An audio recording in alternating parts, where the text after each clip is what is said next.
lahat, narito tayo ngayon upang masaksihan ang isang balagtasan, isang labanan ng mga salita, ng mga ideya, ng mga puso.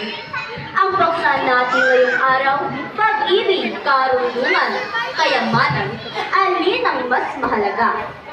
Ngayon ating ipakilala ang ating mga tagapaglalaban. Si Sofia, isang dalagang naghahanap ng tunay na pag-ibig.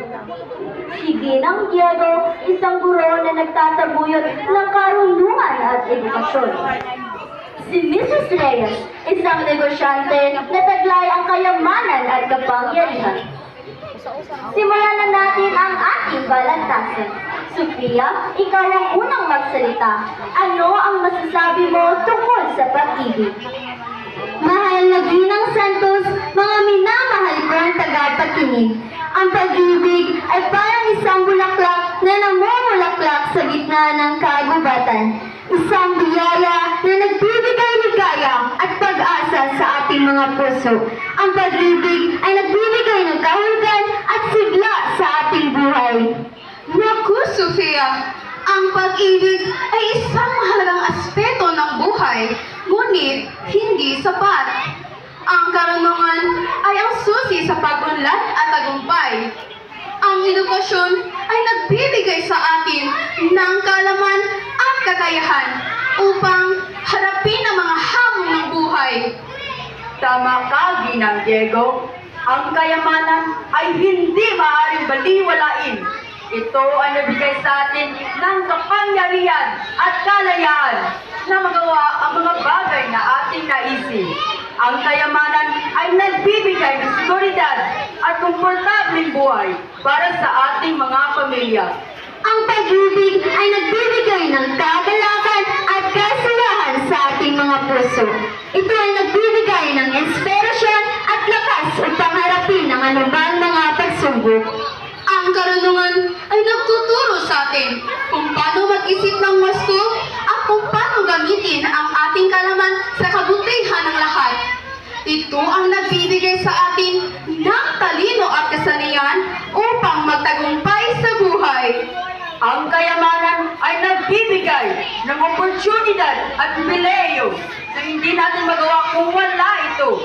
Ito ay nabigay sa atin ng kapangyarihan at impluwensya na makatulong sa iba at sa ating komunidad.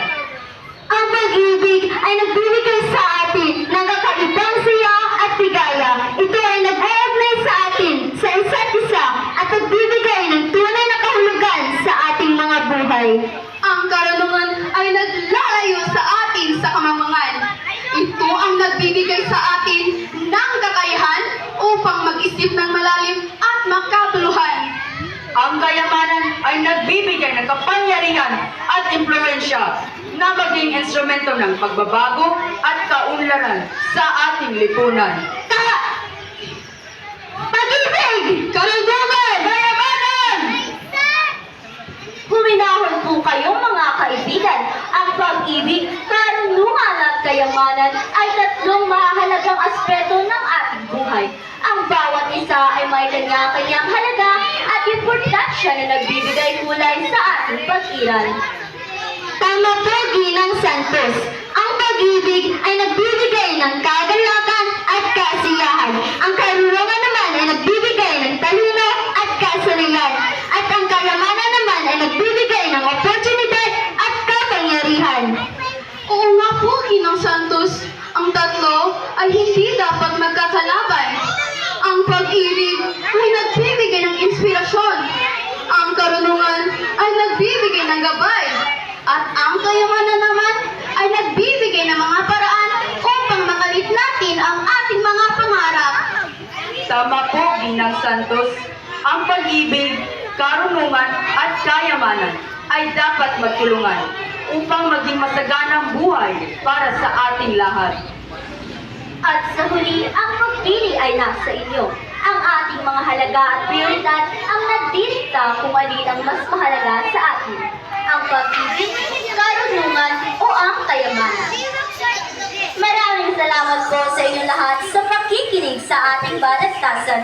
Sana ay nagkaroon kayo ng bagong pananaw tungkol sa kahalagahan ng pag-ibig, karunungan karunungan at kayamanan sa ating mga buhay.